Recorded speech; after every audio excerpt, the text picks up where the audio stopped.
Welcome. In this video, we will learn an intriguing exploration about the phasor relationships for circuit elements. Today, we'll uncover the fascinating interplay of voltage and current in the realm of electrical circuits. Much like the symbiotic relationships found in nature, circuit elements such as resistors, inductors, and capacitors interact with alternating currents in a mesmerizing choreography of phases. Our journey begins with the humble resistor, where voltage and current maintain a synchronous relationship, moving in lockstep.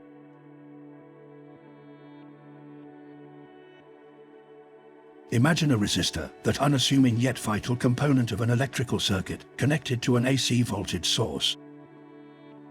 Ohm's law, that essential principle of electrical circuits, reigns supreme here, dictating that voltage is directly proportional to current for a given resistance. In the time domain, we deal with the instantaneous values of voltage and current, which vary continuously as a function of time. Here, the phasor domain comes to our aid, transforming those time-dependent sine or cosine functions into a more manageable form, the phasor. For resistors, the beauty lies in the simplicity of their behavior.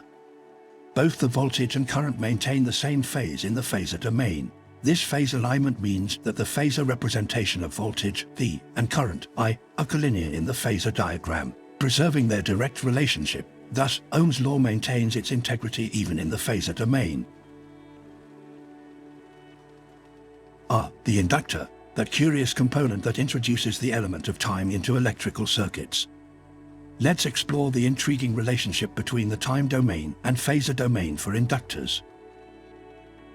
In the time domain, the behavior of an inductor is governed by Faraday's law of induction.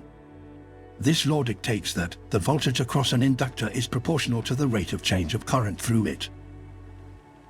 However, when dealing with AC circuits, the time domain expressions become more complex due to the continuously changing nature of alternating currents.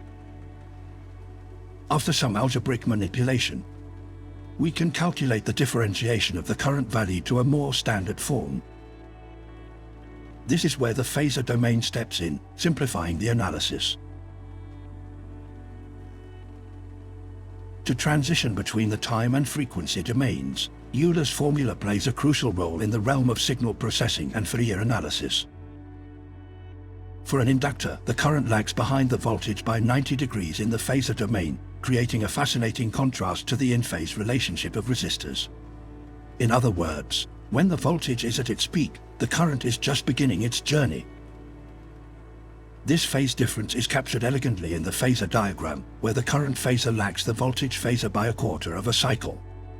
Thus, the phasor domain beautifully encapsulates the time-dependent behavior of inductors.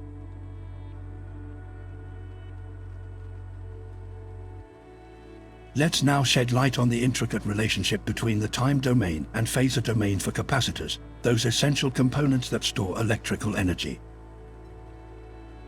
In the time domain, a capacitor's behavior is dictated by the relationship between voltage and the rate of change of charge. The capacitor current is proportional to the rate of change of voltage across its terminals. However, when we enter the realm of AC circuits, the time domain expressions become more complex, necessitating the use of the phasor domain.